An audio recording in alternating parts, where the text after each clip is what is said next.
राधे राधे। आज मैं आपको एक नामनिष्ठ संत जी की कथा सुनाने जा रही हूँ।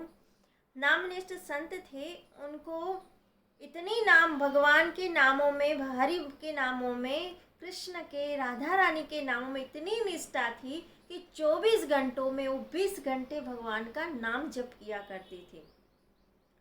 तो 20 घंटे जाप करने के बाद वो उठ के अपना नित्य कर्म करने के बाद मधुकरी लेने जाते, मधुकरी लेके आते, स्वयं पाके फिर जो अपना कार्य होता था वो समाप्त करके फिर जप करने बैठ जाते थे। तो एक दिन वो गए, मधुकरी लेके आए, मधुकरी पाने के बाद वो जब सारे कर्मों से निवृत्त हुए तो जाप करने बैठ गए। जाप में इतनी उनकी निष्ठा बढ़ गई थी कि जैसे ही वो नेत्र बन करके जाप करने को लगते, स्वतः ही राधा रानी की और श्याम सुंदर की संपूर्ण लीलाएं उनके सामने एकदम दृश्यमान होने लगती थी। वो दर्शन करने लगती थी भगवान के। पर आज उनका मन इतना विचलित हो गया, ना तो उनको भगवान दिख रहे हैं, ना राधा रानी दिख रही है, ना कोई अनुभव हो रहा है। नेत्रों से अश्रुपात होने लगा, विचलित से हो गए, सोचने लगे कि आज ऐसा क्या हुआ है जो मुझे श्याम सुंदर और राधा रानी के दर्शन ना हो रहे हैं। मेरा मन नहीं लग रहा है, मेरा इतना उत्तेजित क्यों हो रहा हूँ, मैंने ऐसे क्या कर्म कर दिए, क्या ऐसा पाप कर दिया जो मुझे आज ऐसा हो रहा है। बहुत सोचने के बाद उनको रहा नहीं गया, तब वो अपने नित्य कर्म से निवृत्त होके फिर मधुकरी लेने गए। मधुकरी लेने गए तो माता जी से पूछा कि माता जी, आप ये जो मुझे मधुकरी देते हो आप कहाँ से लेके आते हो।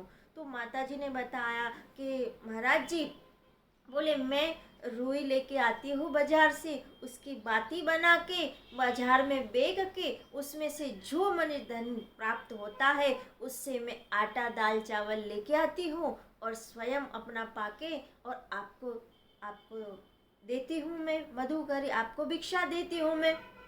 महाराज जी ने बोला कि माता जी, आप एक बार सोच के बताइए कि आप कहाँ बेचती है, किसको बेचती है और कहाँ से ये सामग्री लेके आती है, आटा दाल चावल। माता जी ने कहा कि महाराज जी, जहाँ से मैं हमेशा ऐसे लेके आती हूँ, जहाँ मैं हमेशा बेचती हूँ वहीं बेचा और वहीं से लेके आती हूँ।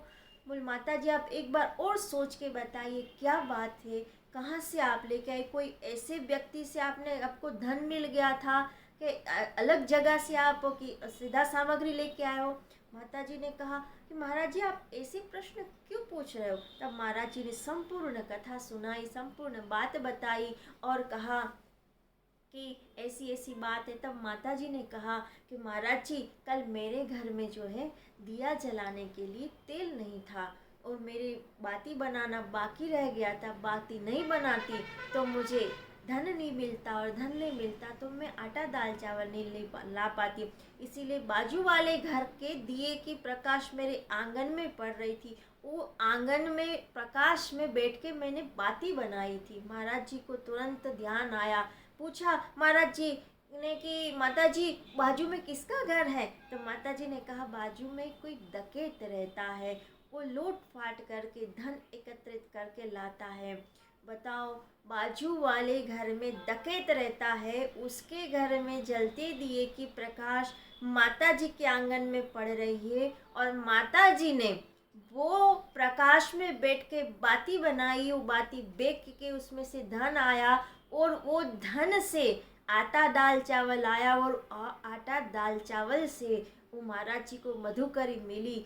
वो पाप के धन से, जला दिए का प्रकाश से जो रोटी मिली महाराज जी को, वो रोटी खाने से महाराज जी को ध्यान लगना बंद हो गया, महाराज जी को ठाकुर जी के दर्शन होने बंद हो गए। तो आप सोचिए कि चोरी का 2 नंबर का धन लेके ब्लैक मनी जो घर में आती है उससे क्या होता है, आप इस कथा से जरूर समझ सकेंगे। जय श्री राधे।